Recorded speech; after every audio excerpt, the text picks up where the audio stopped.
সব সময় জাকিরিনদের মজলিসে বসবা। জাকিরিনদের মজলিসে বসলে আল্লাহ তোমার দিলটাকে এত সুন্দর বানায় দিবে, এত সুন্দর বানায় দিবে, তুমি কোনোদিন কল্পনাও করে শেষ করতে পারবে না। আরে ভাই, চরমনার ময়দানের মধ্যে জাকিরিনদের মজলিস, সেখানে জিকির হয়, সকালবেলা জিকির হয়, সন্ধ্যাবেলা জিকির হয়, এত সুন্দর জিকির হয় আমি আগে কল্পনাও করতাম না। একবার চরমনার ময়দানে গেলাম, আলহামদুলিল্লাহ 3-4 বার নিছি। চরমনার ময়দানে যাওয়ার পর সকালবেলা জিকিরের মধ্যে যখন বসলাম, কেমন সুন্দর জিকির করে, কলবে বলে লা ইলাহা ইল্লাল্লাহ, লা ইলাহা ইল্লাল্লাহ।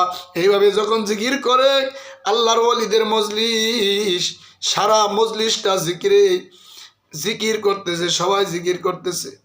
এমন কোনো মানুষ নাই যার চোখ দিয়া মনে হয় পানি পড়ে না, এত সুন্দর জিকির করে।